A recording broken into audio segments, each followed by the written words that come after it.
Rare indeed is to hear of this knowledge.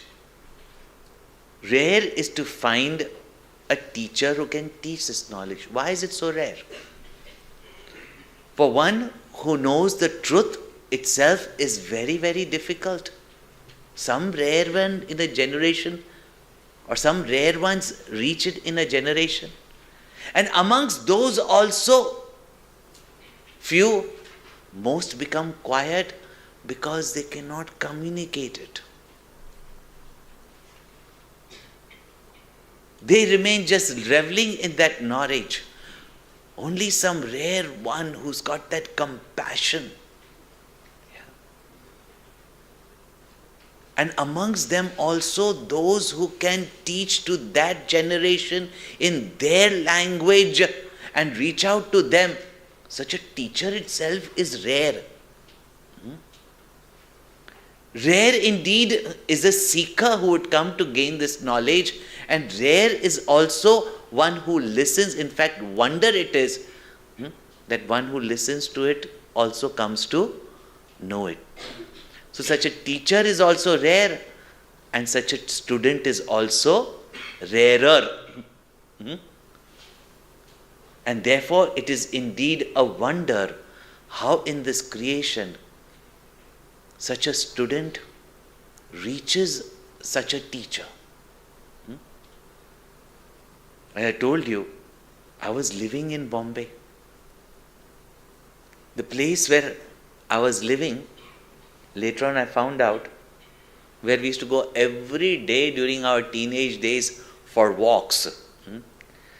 And there used to be these big shamianas and pandals. And always some spiritual talks going on there, especially in the winter months. But who would ever even go and listen to any of this? How many times we went for picnic at Powai? Heard that there was a temple there which is shaped like a Shivalinga. But during the picnic, who would go to visit a temple? I had to come all the way to Hong Kong.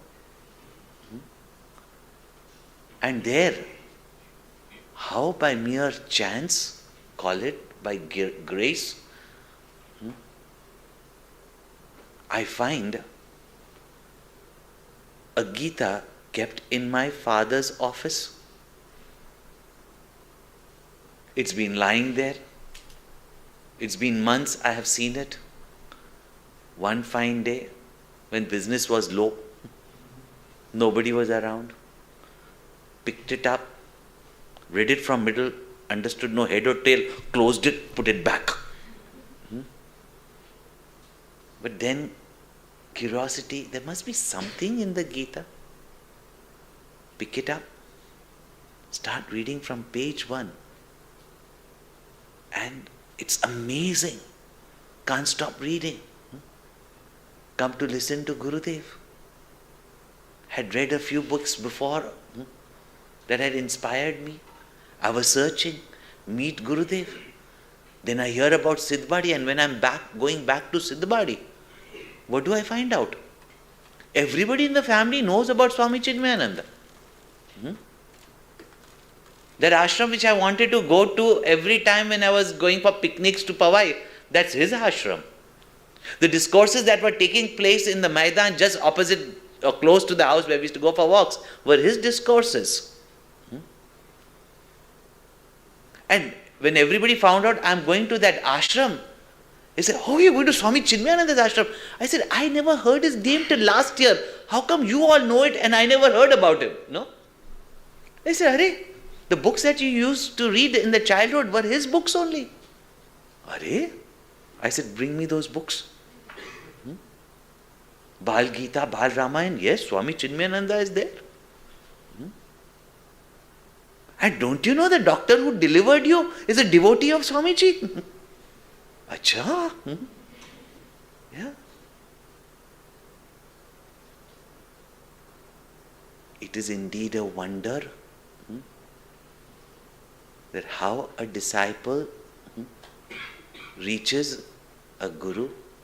But as Gurudev said, when there is a flower ready to bloom, the bee will come to the flower. And even after having heard such great master, how many really pursue, inquire till they come to know it? Thus, indeed, wonder it is to find a teacher who can communicate this knowledge. Wonderful indeed is a student who, after having heard, realizes it. And Krishna says the greater wonder is that even after being shown, people don't see it. No? That is the greatest wonder. So therefore, it is a wonderful knowledge. Yeah? To hear about it is a wonder that we cannot explain. To find a teacher is a wonder. When the teacher speaks of it is like a wonder. When the student listens to it, the student is a wonder, listens to it with wonder. And if realizes it, is a wonder. Therefore, it is a wonderful knowledge. That's all you can say.